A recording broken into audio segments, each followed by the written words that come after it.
Mana strategi paslon untuk memprioritaskan anggaran dan program promotif preventif? Silakan waktu Anda 2 menit menjawab, dimulai ketika berbicara. Terima kasih. Kalau tadi dalam pembukaan saya sampaikan mesti preventif dan promotif mesti diwujudkan dalam bentuk kepengetahuan kita terhadap kesehatan minimal untuk kita sendiri. Berolahraga, makan sehat, hidup bersih sehat, saya kira itu yang paling baik.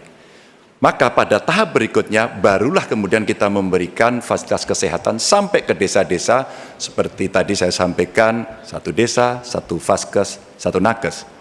Hanya memang ketika undang-undang sebelumnya mengatur bahwa ada prosentase dari anggaran untuk kesehatan mesti diberikan, terpotong kemarin.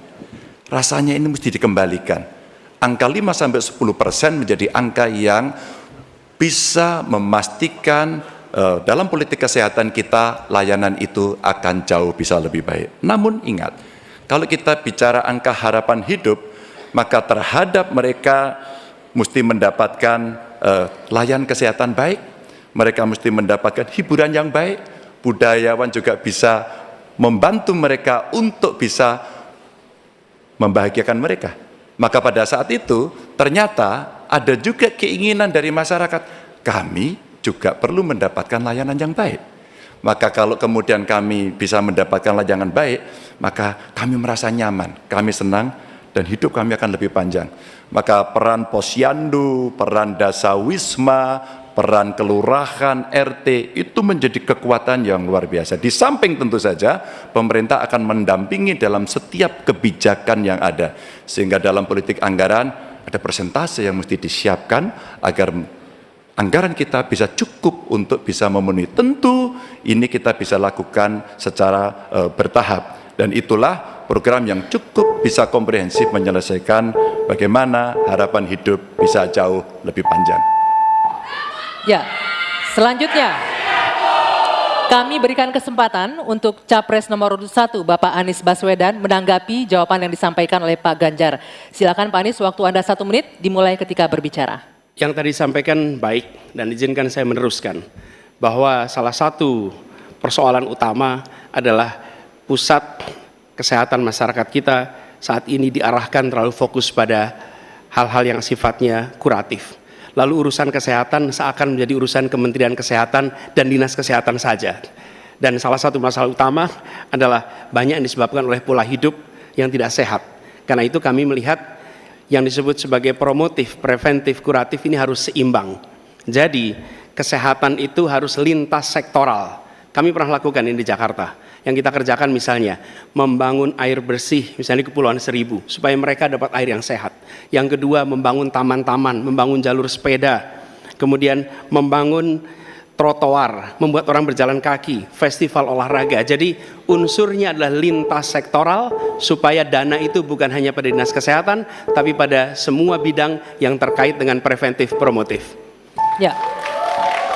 Berikutnya kami persilakan Capres nomor urut 2 Bapak Prabowo Subianto untuk menanggapi jawaban dari Pak Ganjar. Silakan Pak Prabowo, waktunya 1 menit. Jadi saya lebih ke arah solutif langsung dan cepat. Masalah kesehatan di Indonesia adalah kurangnya dokter. Kita kurang 140.000 dokter. Itu utama. Bayangkan kalau ada yang kena stroke atau serangan jantung, 2 sebab yang paling besar kematian. Di beberapa kabupaten tidak ada spesialis jantung atau spesialis stroke. 2, tidak ada perlengkapan yang memadai. CT scan, PET scan, jarang ada di kabupaten. Ini harus kita atasi dan ini bisa kita atasi. Jadi solutifnya demikian. Dan yang paling penting dalam preventif adalah makan bergizi untuk anak-anak dan ibu-ibu yang melahirkan. Makan bergizi ini meningkatkan daya tahan, imunitas, mencegah penyakit. Ini adalah strategis sekali. Makan bergizi untuk anak-anak Indonesia. Ya, terima kasih. Waktunya habis. Ya. Silakan Bapak Ganjar Pranowo menanggapi jawaban tadi. Silakan direspon jawaban tadi dengan waktu 1 menit. Silakan. Ya, terima kasih.